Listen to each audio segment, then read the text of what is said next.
Hello everyone and welcome to another episode of Awesome Albums with Awesome Andrew. And today we are going through our third part of our Summer of Pink Floyd, or our second part of their 1979 album, The Wall. Last time I told the story of how The Wall came to be, as well as the following tour, and the 1982 movie directed by Alan Parker, starring Bob Geldof as the main character. I'm going to briefly mention the band members and other notable personnel, and then jump straight into the music. The Wall is a double album, and today we're going to take a look at the first 13 songs that make up the first disc of this double album. First up, Roger Waters, our primary songwriter and primary vocalist. He also plays bass guitar, synthesizer, acoustic guitar on Mother, electric guitar on Another Brick in the Wall Part 3. David Gilmour, our other vocalist, also plays electric guitar, bass guitar, synthesizer, clavinet, and percussion. Richard Wright on acoustic and electric pianos, Hammond organ, synthesizer, clavinet, and bass pedals. And Nick Mason on drums and percussion. Other notable personnel are Bob Ezrin, the producer, but also plays piano, Hammond organ, synthesizer, reed organ, and also contributes to backing vocals. James Guthrie, sound engineer, who also contributes to percussion, synthesizer, and sound effects.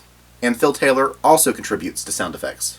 There are several other people who contributed to the making of the album, appearing on various songs, and I will do my best to mention as many of them as I can. Let's get started with our first song.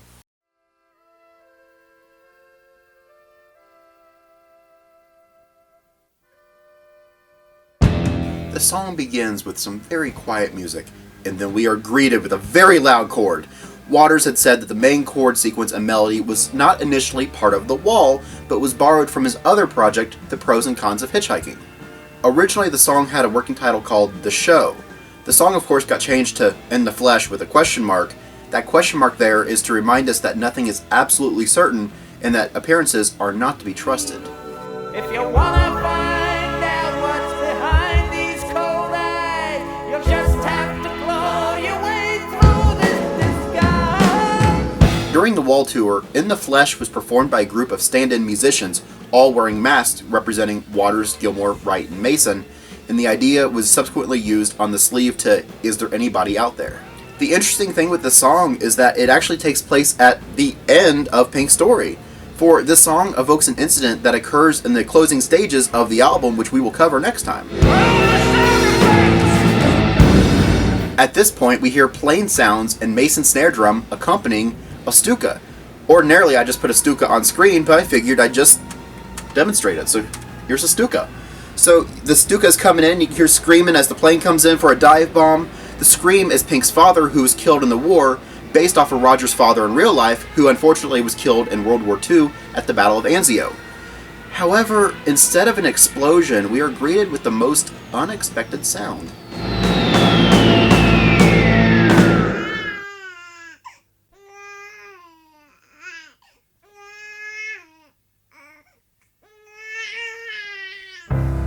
Now we're at the actual beginning of the story, at Pink's birth.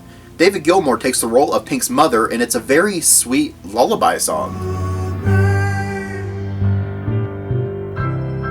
If you should go skating. Then the song takes a drastic change with haunting organs and Water takes over vocals. The organ is just perfect here in this song. James Guthrie said, "Rick did some great playing on the album, whether or not people remember it. Some fantastic Hammond parts," end quote. In Alan Parker's movie, the scene that corresponds with the thin ice of Pink's memory was shot at East Molesey in Surrey, not far from Great Bookham, which was Roger's birthplace. The song ends on a C chord that connects the song to the next track.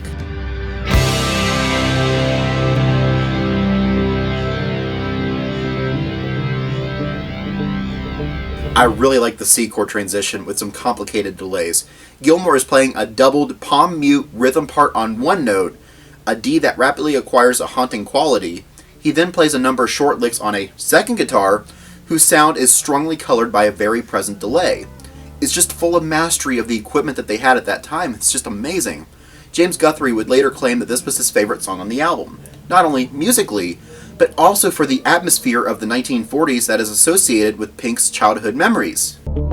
Dad is blown across the ocean,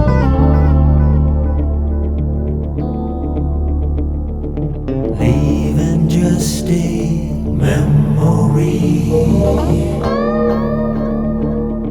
Originally, the song was called Reminiscing and is all about Pink sitting in the trauma of his father's death. His father's death becomes the first brick in Pink's metaphorical wall to protect himself from the harsh outside world. The most interesting thing to note with the song is the lack of drums. In the movie, after being left alone by his mother in a playground for just a couple minutes, Pink tries to grab the hand of a man in the park who's there watching his own kid, hoping that this man will become Pink's father too. Roger says that this song isn't about just those who lost their fathers in the war, but to all orphans in the world that have to endure the absence of a parent.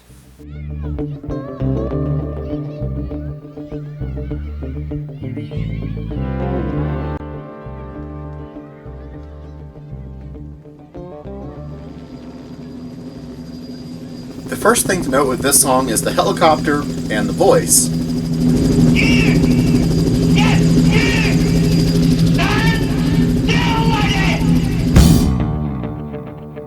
Pink's now a schoolboy, and the album moves on to tackle the issues of the misuse of power in the education system, ironically called The Happiest Days of Our Lives.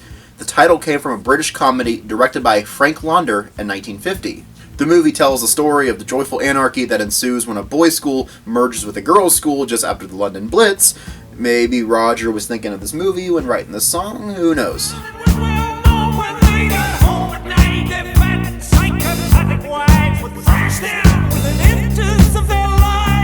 This line always gave me some strange satisfaction growing up.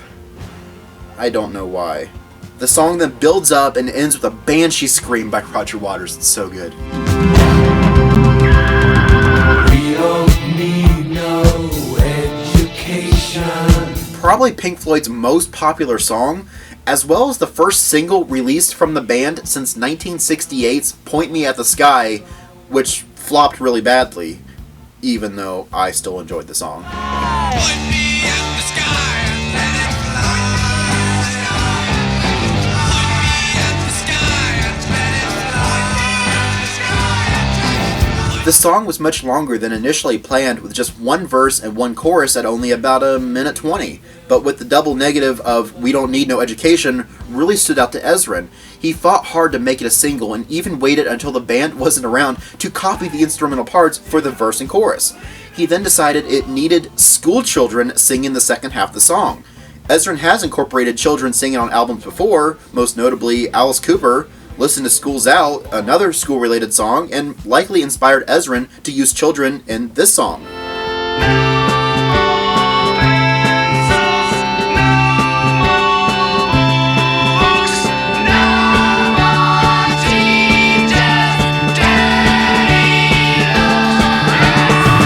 Ezrin contacted Nick Griffiths, a sound engineer at Britannia Row in London, where Floyd began their recording of The Wall before moving the project to LA.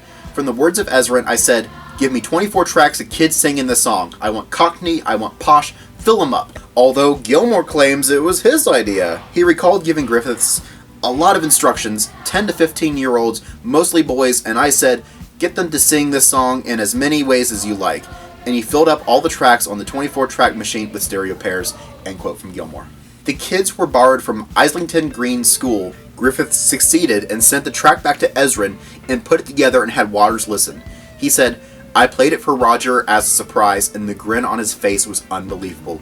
From that point on, not only did he get it, but I think he probably believed it was his idea in the first place," end quote. Years later, Roger would claim the memory of the sound in that moment he heard the children singing made his hair stand on end. The song ends with a really great guitar solo and a conversation with the schoolmaster, or principal, or teacher, whatever you want to call him, and it has one of my favorite lines in any song: "How can you have any pudding if you don't eat your meat?" If I have kids, I'll definitely be saying that line a lot. More than I probably should, but I just love that line. It's so great.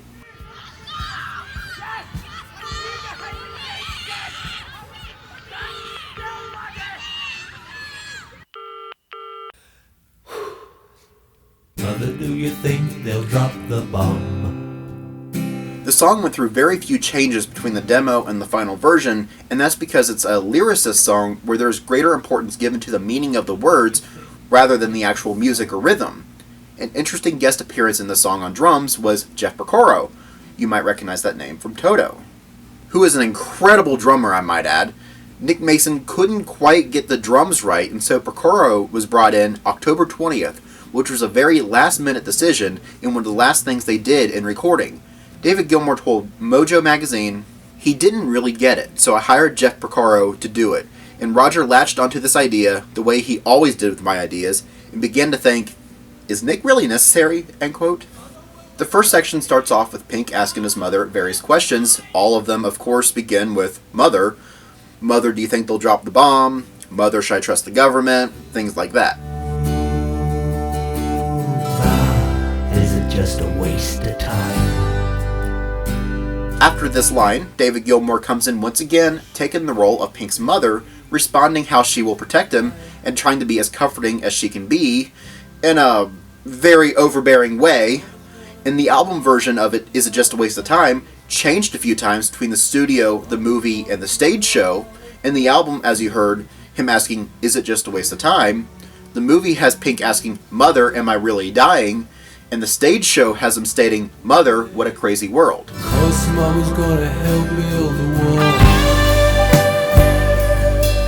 And here we go into a great guitar solo, and this line just shows how far Pink's mother is willing to go to protect her baby boy, who's not a baby anymore. She's willing to help him build that wall. She projects her fears onto him, making them his own fears, and more reasons to close himself off from the outside world. After the guitar solo, a few years have passed and Pink has grown up. Mother, do you think she's dangerous to me? Pink is asking about his girlfriend or wife at this point, which she assures him that she'll check all his girlfriends out for him and won't let anyone dirty get through. The song ends with Waters singing alone with acoustic guitar accompanying him for the final line. Mother, did it need to be so high? Of course, referring to the wall that's growing around him, the painful acknowledgement of the dimensions of his metaphorical wall. Did it need to be so high? No, it's not a drug reference.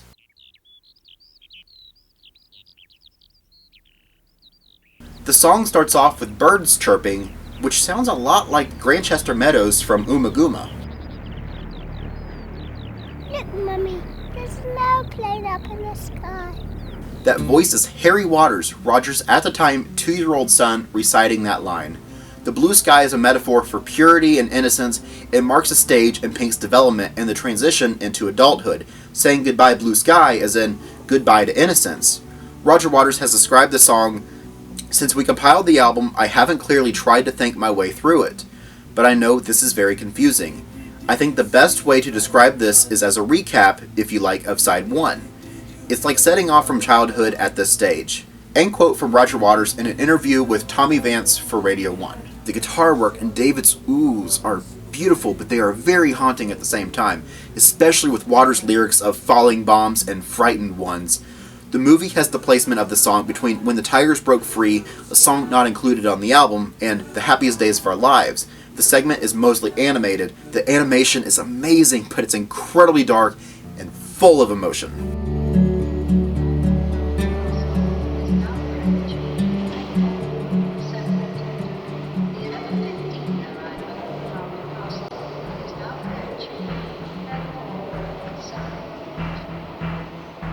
As the last few notes of Goodbye Blue Sky are fading away, two sequencers, the VCS3 parts, are emerging almost out of nowhere, and they're answering to each other in stereo. It's so good.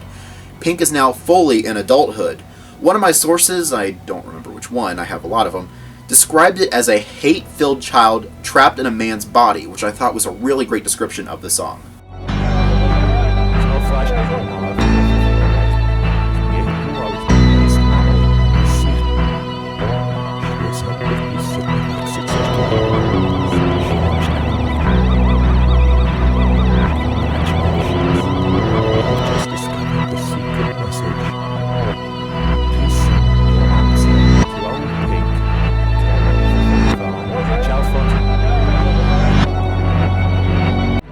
Mason described this as poking fun at the many fans who were scanning the group's discography, looking for subliminal messages. I have an entire video talking about backward messages in music. Check that video out, it's really fun. The man saying Caroline is on the phone is James Guthrie. Caroline, as you can imagine, is Roger Waters' wife at that time. His second wife, to be more specific. One more thing, if you look at the inner sleeve, you'll notice this song isn't even on there, although a few of the lyrics were used under the name What Shall We Do Now? So I'm going to stop this album for a second and play a bonus track, I'm putting that in quotes, featured from their live album.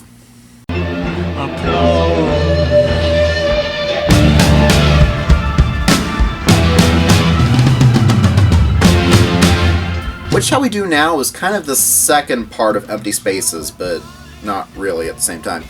Roger explained to Tommy Vance they had to substitute What Shall We Do Now with Empty Spaces because it made side 2 too long for the record, so they cut this song out and replaced it with a shorter song. Pink is asking himself, should we buy a new guitar, drive a more powerful car, questions like that, to protect yourself from your own isolation by becoming obsessed with other people's uncertainties and ideas and becoming very materialistic. The working title was Backs to the Wall on the Immersion box set for The Wall.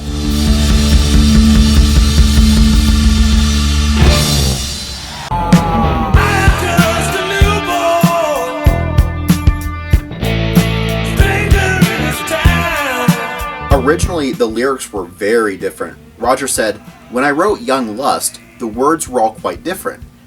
It was about leaving school and wandering town and hanging around outside porno movies and dirty bookshops and being very interested in sex, but never actually being able to get involved because of being too frightened.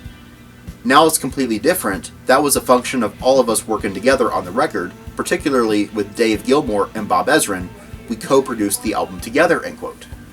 Roger also said that the way Gilmour sings this song reminded him of the Nile song, a song from the album More, a soundtrack to the 1969 movie of the same name. He said, Dave sings it in a very similar way, and I think Dave's singing on Young Lust is terrific, end quote. I was standing by the Nile when I saw the lady smile. I noticed that too after hearing the Nile song and then hearing Young Lust again. They do have a very similar vocal style. Pink has grown up and is elevated to rock star status, where he just wants to have a good time, and all these women are practically throwing themselves at him.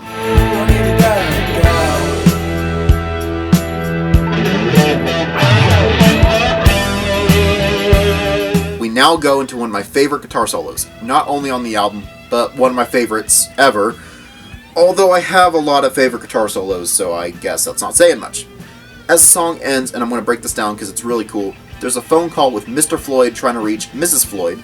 This was James Guthrie's idea. He calls his neighbor Chris Fitzmaurice, who had the keys to James's apartment, or flat since he lives in London. He asked them to go into his apartment and answer the phone every time it rang. Then when he answers, just quickly hang up. Hello, yes, I got a call from Mrs. Floyd, from Mr. Floyd. Will you accept the charge from United States? Guthrie told the operator that he would like to make a collect call from Mrs. Floyd from Mr. Floyd. No, he hung up. Is this your residence? This really confused the operator and really concerned her. Poor Mr. Floyd, he needs to get a hold of his wife, Mrs. Floyd. So she asked him, this is your residence, right? Followed by, I wonder why he hung up. Is there supposed to be someone else there besides your wife there to answer? Guthrie replies, no, there isn't. So the operator tries again. Hello? This is United States calling. Are we reaching? He keeps hanging up. And it's a man answering. Then, of course, the song ends with a dial tone that transitions into the next song, but before I move on, I feel bad for this confused operator here. This exchange I find absolutely hilarious and is exactly what Guthrie wanted. He hurried up and edited the segment to play to Waters, who said, I think it's great. I mean, it's been edited a bit, but the way she picks up all that stuff, is there supposed to be anybody else there besides your wife? I think she's amazing. She really clocked into it straight away, end quote.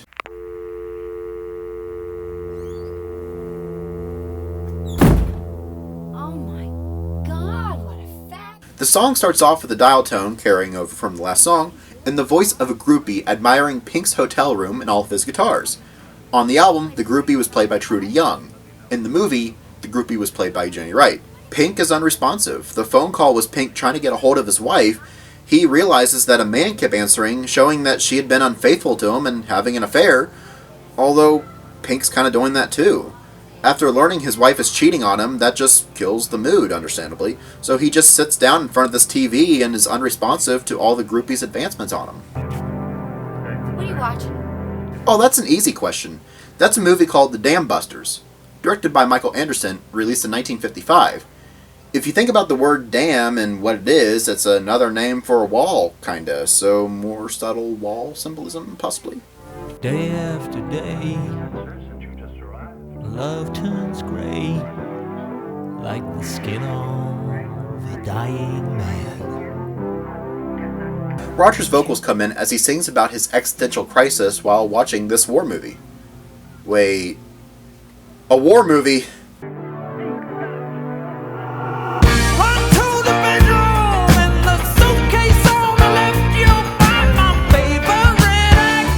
Ah, great. The movie triggered memories of his dead father. Now he's on a rampage. He starts smashing things and breaking things and destroying his hotel room, which was a very common trope of rock stars in the day. Would you like to learn to fly? Would you? The sound effects were recorded by Nick Griffiths in London. When it came time for the movie, Jenny Wright was informed that Geldof, as Pink, would yell at her during the scene. However, Alan Parker left out a small detail that there was going to be a prop glass bottle thrown at her to get an authentic reaction out of her.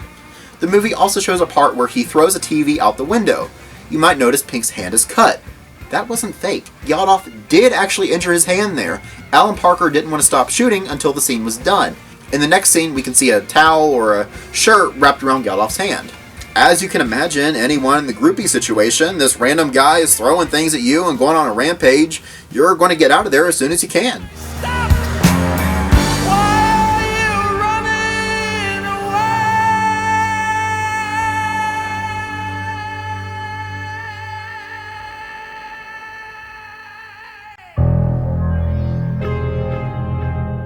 away? When I first heard this song, I thought it was a funeral.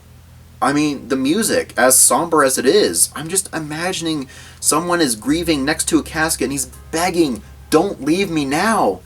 But that's not the case, especially knowing the context of the previous song. Pink is, of course, at his breaking point and talks about how he needs her. Not sure if he's referring to his wife not answering the phone or the groupie he scared away, but either way, he's now just alone. When you know how I need you.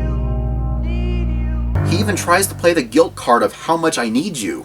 Show up home on a Saturday night. Okay, never mind. Whoever he's talking about needed to get out of there. Should I bring up the weird creepy breathing? That was done by David Gilmour, and the heavy breathing gets louder as the song goes on. Oh, babe. Why are you running away? Then the music builds up towards the end of the song, and then we just hear sounds of the TV. Pink is changing the channels, and we hear a terrifying scream.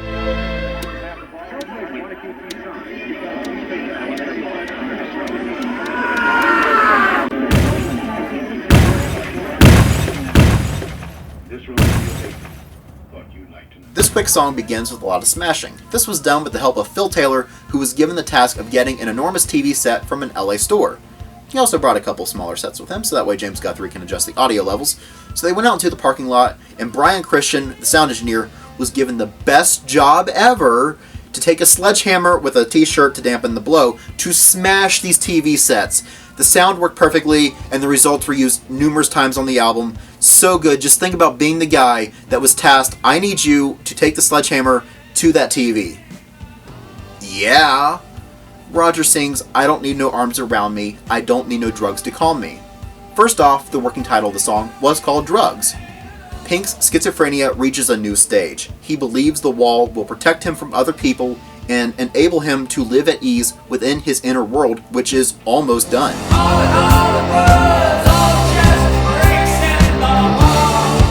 Notice how he's being plural with bricks in the wall. He's just done with everyone. Everyone is a brick now. He's seen the writing on the wall. The only one who can take care of him is himself, since no one else will. It's very tragic, really.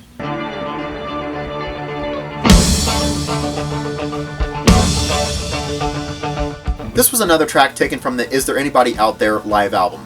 This instrumental track was pretty much just used as filler for the live show to allow the roadies to finish constructing the wall. There's no strict composition, varying from venue to venue, but the version from the live album features themes from Happiest Days of Our Lives, Don't Leave Me Now, Young Lust, Empty Spaces, and What Shall We Do Now.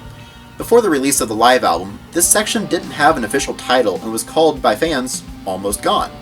The longest performance of this medley was on February 7th, 1980, when Another Brick in the Wall Part 3 was stretched to over 13 minutes. Although that was the first show of the tour, so maybe the roadies were still getting a feel for how to build this wall.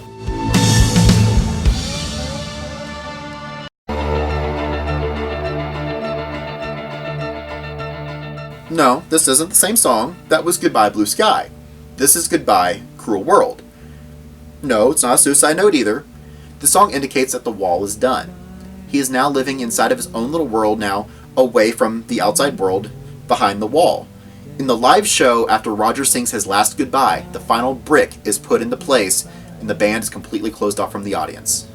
Wright is the only harmonic support, it's just Wright and Waters playing here. The bass riff is similar to Careful with That Axe, Eugene, and the tail end of See Emily Play.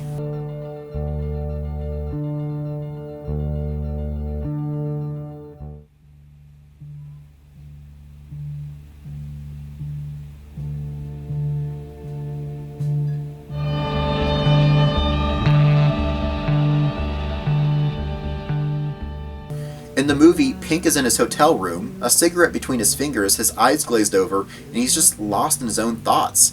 And that closes out Act 2 as well as the first disc of the album. Change my mind. Goodbye. Well, we leave this video on a pretty somber note, don't we? Well, story's not over yet. It gets worse from here. And to see what I mean, come back next time where we conclude The Wall in the Summer of Pink Floyd. I will catch you then on The Wall Part 3. Catch you then. For this song evokes an incident that occurs in the clothing...